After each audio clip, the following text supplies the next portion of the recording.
On est donc avec Régis Schultz. Bonjour Régis. Bonjour.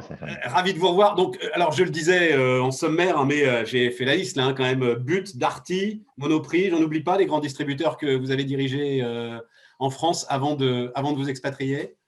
Exact. La Exact. liste est bonne. Donc maintenant c'est Alfuta in Retail. Vous me racontez un petit peu.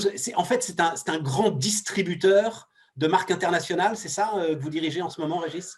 Oui, en fait, c'est un conglomérat donc, dans lequel il y a plusieurs divisions. La plus grosse, c'est de l'auto, mais la division dont je suis en charge, c'est le retail.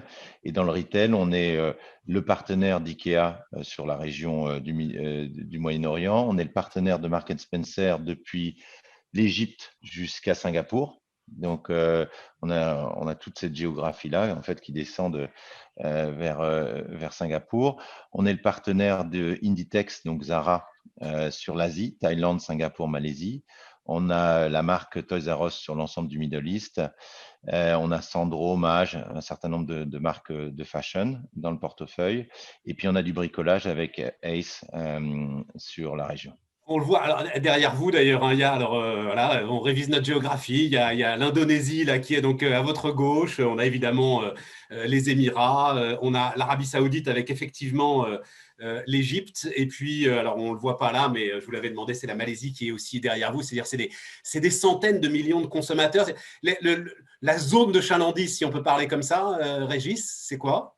C'est 1 milliard de C'est consommateurs? Ouais, un peu moins que ça, mais oui, oui, oui, c'est pas loin de ça. Oui, oui, oui, c'est pas loin de ça. Et alors, ça fait un petit moment maintenant, mais enfin quand même, comme vous avez donné peu d'interviews depuis, qu'est-ce qu'ils sont venus chercher avec vous? C'est-à-dire, est-ce qu'ils ont le sentiment finalement que l'ensemble de ces consommateurs émergents ou émergés pour certains d'entre eux, alors Singapour, il y a longtemps que c'est fait, mais enfin, Malaisie, par exemple, c'est en train de se faire, l'Égypte, c'est en train de se faire, ils vont avoir des comportements qui vont se rapprocher des nôtres? Oui, je pense qu'en particulier sur le Middle East, on a quand même beaucoup de choses qui sont assez proches de ce qui se passe en Europe. L'Asie est un peu différente, a des évolutions un peu différentes, mais je pense qu'il y a ça, et puis il y a aussi le fait d'avoir une expérience au travers de tous ces métiers. C'est-à-dire que j'ai eu la chance dans ma carrière, et vous avez donné l'ensemble des enseignes, de toucher à l'ensemble du monde du retail, du food jusqu'au non-food, et je pense qu'on est peu à avoir eu l'occasion de diriger dans toutes tes activités retail. Et donc, je pense que c'est ces activités multiples qui les ont intéressés dans mon parcours. C'est quoi votre enjeu là aujourd'hui? Est-ce que c'est comme vous le faisiez quand on discutait ensemble de Monoprix par exemple, la transition digitale? Oui, alors il y a eu un premier enjeu pour moi qui était le portefeuille d'activité. C'est quoi parce que quand vous avez c'est vraiment ce que moi je vois de différent dans mon job d'avant où j'avais une enseigne à gérer et là j'ai une portefeuille que ça soit géographique et d'enseigne et de secteur et c'est déjà de se dire c'est quoi sur quoi je veux focaliser, c'est quoi sur lequel je veux créer de la valeur et où je veux créer de la valeur. Donc j'ai après, bien évidemment, il y a le digital, mais c'est une transition mais c'est la deuxième priorité. La première, c'est où je vais investir, sur quel domaine. On a fermé des magasins, on a vendu des pans d'activité, etc. Donc, Ouais. qu'est-ce que je fais de mon portefeuille Revoir le portefeuille d'activité? d'activité. Voilà. Mais Et ça, est-ce que, c'est très alors, intéressant. à la lumière du Covid, alors justement, parce que j'ai envie de vous entendre là-dessus quand même, les enseignements. Alors d'abord, est-ce que il y a eu en Occident un choc considérable sur le retail, mais vraiment considérable, avec des plans d'aide plus ou moins importants en fonction des pays? Est-ce que le choc a été le même sur les pays que vous administrez aujourd'hui, Régis? Et puis, comment est-ce que vous voyez justement l'évolution des comportements de consommateurs et peut-être de vos portefeuilles de marques? Alors, je dirais que le choc a été plus ou moins important. C'est marrant parce que enfin, c'est marrant. Quand c'est arrivé, moi, je pensais que Singapour était le pays qui s'en sortirait le mieux. Et en fait, c'est le pays qui a été le plus restrictif et sur lequel on a eu le plus de jours de fermeture. Les Émirats se sont extrêmement bien sortis avec une qualité du leadership et des actions prises qui ont fait que on a franchement peu souffert sur la partie Moyen-Orient. C'est celle qui a le moins souffert. Malgré Et le tourisme, hein, malgré le tourisme. malgré le tourisme, parce que le tourisme représente qu'une part. Et puis, il ne faut pas oublier qu'une grosse partie du Moyen-Orient vient faire du tourisme en Europe et n'est pas venue. Donc, on a eu un très, très bel été. Parce que normalement, l'été, une grosse partie des personnes vont en Europe et ne sont pas allées en Europe. Donc en réalité, on a eu le phénomène un peu inverse, c'est-à-dire que en fait, les gens n'ont pas voyagé et ça a été une consommation intérieure, en particulier sur la maison. On voit les mêmes trends que ce qui s'est passé dans le monde entier, c'est-à-dire la maison, on a profité, notre plus gros business, c'est Ikea et on a fait mieux que notre budget sur Ikea l'année dernière, donc avec pourtant des jours de fermeture, etc. On voit aussi le trend du e-commerce. En fait, tous les trends qu'on voyait se sont accélérés. Mais fondamentalement, ça n'a rien changé réellement. Simplement, ça a été un accélérateur sur la perte de vitesse du fashion et tout ce qui est le fast fashion, la montée de la maison comme étant un lieu sur lequel on veut investir et on veut vivre, et puis le digital. Et je pense, mais tout ça, c'était déjà existant. En fait, on avait pris des décisions nous avant qui étaient déjà orientées dans ce sens-là. Ça veut dire que, alors, perte de vitesse du fashion, ça m'intéresse. C'est-à-dire, le retail et la mode, c'est fini? Non, c'est pas fini, mais je pense que c'est surtout la notion de surconsommation ou de volonté, de renouveler sans cesse, au niveau des clients où la demande est plus faible. Je pense que c'est surtout ça. Je pense qu'aujourd'hui, il y a une remise en cause un petit peu de ce que les gens ou de ce que les clients vivent comme une surconsommation, quoi. Ouais, ce qui était le modèle Zara, par exemple, avec une rotation très, très, très rapide de l'ensemble des collections. Il va falloir se ralentir là-dessus. C'est Même meilleur, si je reprends votre portefeuille, c'est meilleur pour Sandromache que pour Zara, finalement, comme, Ben non, parce qu'en fait, globalement, ça a amené Zara, la force, c'est la capacité de réagir très vite. Et donc, ils s'en sont sortis plutôt bien parce que pas de stock qui reste, etc. Donc, le modèle de gestion rapide n'est pas celui qui est remis en cause. Ce qui est remis en cause, c'est la consommation totale de vêtements. C'est-à-dire qu'à un moment donné, ben, on se dit, bah, j'ai pas besoin de tout ça et donc j'en achète moins. Mais les gagnants sont toujours les mêmes. Ça change pas les gagnants. Mais ça change un tout petit peu parce on a vendu beaucoup, beaucoup chez Marks Spencer de pyjamas, etc. Parce que ben, la partie à la maison, les gens sont restés à la maison. Donc il y a un petit changement. Mais sinon, sur les gagnants, ça change pas trop les gagnants parce que le fait d'avoir une supply chain réactive, d'être capable de réagir au plus vite, fait toujours gagner, quoi. ah, le pyjama Marks Spencer comme, gagnant de la crise, je l'avais pas eu Oui. celui-là, Ah, encore. Non, définitivement le gagnant. ouais, ouais. Ouais, mais ça, c'est un acquis. C'est-à-dire, on va pas non plus renouveler les pyjamas tous les 3 mois, quoi. Ils sont là pour un petit Ben oui, moment. mais Le quand on le met stock de plus pyjamas est souvent, fait, là. mais quand on le met plus souvent et qu'on reste en pyjama en dessous et qu'on met que donc on doit le changer plus souvent. J'ai presque envie de vous demander de vous lever là pour savoir ça. Non, Bon, je suis au bureau, je alors, suis au bureau.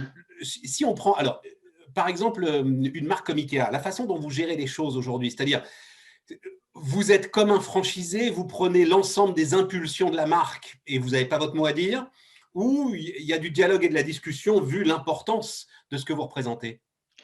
Alors, bien évidemment, la marque, et selon les marques, il y a plus ou moins de dialogue et plus ou moins d'adaptation, mais avec Ikea, en fait, c'est un peu le meilleur des deux mondes. On profite de l'expérience d'Ikea mondiale, de la développement des produits, etc. Et puis, on les localise. Et c'est extraordinaire de voir que c'est les mêmes produits qu'en France, mais avec des room sets. Si vous venez à Dubaï, vous allez voir que les mises en valeur du meuble sont différentes et ça donne un côté très local avec des meubles qui sont les mêmes. Et donc, ça montre toute la force de la décoration, de la capacité des équipes de s'adapter. Mais on est capable, avec des produits qui sont les mêmes, hein, le catalogue, on a 15% de gamme qui sont propres à nous, mais c'est pas significatif sur le total. Mais par contre, dans la façon de les mettre en valeur, la façon de faire les décorations, la façon de mettre la taille des expos, on arrive à vraiment localiser le produit et je trouve que les équipes là-dessus j'étais la semaine dernière Toujours local, au ça veut dire, Caire. Régis, les équipes, c'est-à-dire, c'est des. Ouais, toujours local, forcément.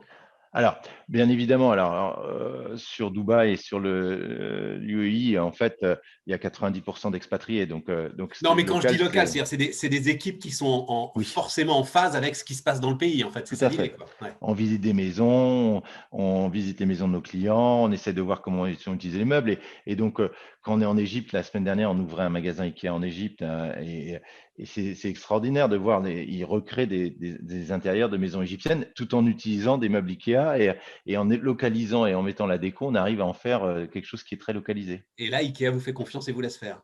Oui, et ça, Ouais. c'est nous qui le faisons. Ça, c'est vraiment notre expertise à nous.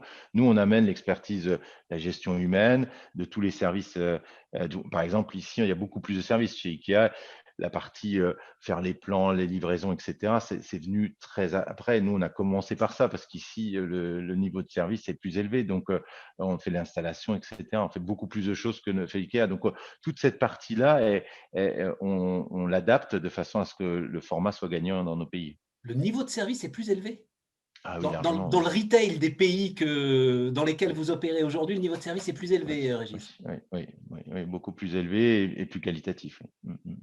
Et ça, c'est parce que, évidemment, il y a. Mais je sais pas justement. Enfin, je sais que je crois que vous souhaitez vous développer en Afrique. Enfin, un peu aller voir un petit peu ce qui se passe.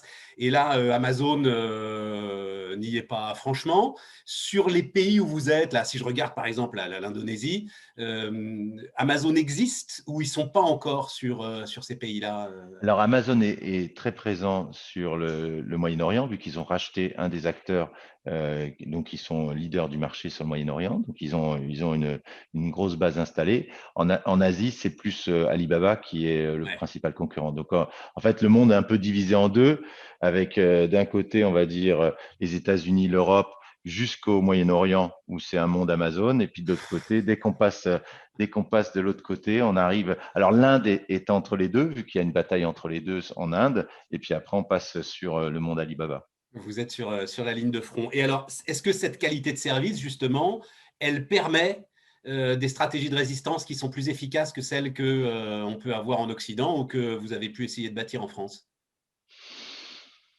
Non, je Pas pense que forcément, non, c'est pas le sujet, pas, quoi. pas forcément. Je pense que euh, c'est c'est l'accès aux produits qui est plus compliqué ici. Donc l'importation des produits, la logistique qui fait qu'il y a une barrière à l'entrée qui est plus élevée. Je pense c'est ça qui protège plus parce que c'est vrai que en Europe on va avoir un choix enfin plus facile d'un point de vue logistique. C'est-à-dire que les marchés étant grands, on peut localiser beaucoup de produits. Amazon faire du next day sur beaucoup de produits ici, c'est plus compliqué parce que c'est des petits marchés, c'est une somme de petits marchés. Donc au Ouais. total, c'est un gros marché, mais c'est une somme de petits marchés. Donc la capacité à faire du J+1, si vous n'avez pas le stock dans le pays, c'est très compliqué, et plus compliqué, quoi. Alors c'est moins vrai. Et c'était moins vrai sur Dubaï. Dubaï, vous êtes capable d'avoir des colis, vous pouvez faire une commande sur Internet aux US et l'avoir en 3 jours au moment où il y avait beaucoup de vols. Maintenant, c'est un peu, vu qu'il y a moins de vols, c'est passé à une semaine, mais il y a beaucoup de cross-border. Donc, en fait, tous les Chinois font du cross-border, n'opèrent pas directement. Donc, avec des niveaux de service plus faibles, ce qui vous laisse plus de possibilités de vous différencier par la livraison et par le fait d'avoir le stock. Bon, il y a une French touch dans la façon dont vous gérez les choses, dont vous managez, dont vous administrez ce groupe très important, Régis? Je sais pas, je pense que ça permet aussi à des marques françaises de se développer ici, parce que dans mon portefeuille, j'ai pas mal de marques françaises, donc et on Et discute vous en avec, faites enfin, vous essayez au maximum justement de jouer cette carte-là? non, mais on essaye Non. toujours, je suis français et c'est vrai qu'on a cœur à mettre en valeur, ce qu'on fait bien dans notre pays. Vous continuez à suivre l'actualité retail un petit peu à travers le monde. Vous avez vu nos aventures Carrefour Couche-Tard, là, si je vous demande votre sentiment là-dessus, ça vous inspire Ah, quel commentaire, Régis? ouais, je trouve que c'est dommage pour Carrefour. C'est une très, très belle enseigne et je trouve que, Carrefour n'a enfin ça ne devrait pas être une proie, ça devrait être un prédateur. Ouais. Et vous les connaissiez, les Canadiens de Couche-Tard, vous? Oui, Je forcément. pense que Non? personne, non, je pense que personne. Les gens qui opèrent des stations-service, franchement, enfin, Mais est-ce que votre sentiment, c'est que ce monde de la grande distribution aura besoin, on redonne les chiffres parce que quand même, il faut les avoir en tête, hein. Vous avez le géant considérable Walmart à 500 milliards de dollars de chiffre d'affaires. Et puis ensuite, vous retombez. Alors évidemment, vous avez Amazon qui se balade autour des 200 milliards. Et ensuite, vous avez pas mal de groupes comme ça qui sont autour des 100, 150 milliards, ce qu'aurait été d'ailleurs Carrefour Couche-Tard. Vous pensez qu'on va vers de la consolidation justement à l'échelle mondiale? Moi, je trouve très intéressant ce que vous me dites sur l'idée finalement de réflexes et de comportements qui sont les mêmes peu ou prou sur les marchés que vous opérez. Et donc, il y a bien une classe moyenne mondiale là, où il pourrait y avoir forcément des économies d'échelle. Comment est-ce que vous regardez les choses? Oui, après c'est la capacité, on le voit bien, hein, IKEA aujourd'hui, il a besoin de partenaires franchisés, donc la capacité à localiser le produit, elle est quand même clé. Donc ce modèle-là, après vous pouvez le faire sous la forme de partenariat ou la forme d'acquisition, mais la capacité de localiser quand même vos gammes, votre façon de faire du business, elle est quand même importante. Donc je pense que, acheter pour acheter, Walmart l'a bien compris, hein, il est resté, Walmart, je trouve que c'est un bel exemple que n'a pas su faire Carrefour. Il a pris le digital plutôt que d'essayer de se multiplier sur les pays. Il a pris le digital, il a mis les moyens. Et aujourd'hui, on voit bien qu'il reste une guerre qui n'a pas été gagnée, qui n'a pas été perdue, c'est l'alimentaire, quoi. Et Amazon n'y a pas été. Donc, et le pari de Walmart, pour avoir discuté avec eux, c'est vraiment de dire au travers de l'alimentaire, si je capture l'alimentaire, je regagnerai le non alimentaire. Pourquoi? Parce qu'on achète de l'alimentaire toutes les semaines et donc je connaîtrai mieux mon client qu'Amazon et je vais le reprendre. Et aujourd'hui, ce qui se joue aujourd'hui aux États-Unis, c'est cette guerre-là. Ce que vous aviez peut-être compris avec Monoprix quand vous aviez lancé l'alimentaire de Monoprix sur Amazon, mais c'était une autre époque, hein, Régis. Oui, oui, parce que et je pense que vraiment c'est cet, enjeu-là que Carrefour doit prendre parce que si vous avez l'alimentaire, vous avez gagné à long terme, quoi. Bon, vous y êtes pour un moment à Dubaï? Oui, on ne sait jamais, Inch'Allah, Inch'Allah. Merci beaucoup, Régis, en tout cas, hein. Merci Merci, merci, pour ce moment que vous nous avez accordé et bonne journée, bonne fin de journée, toute fin de journée à Dubaï. Et nous, on merci. continue Bismart.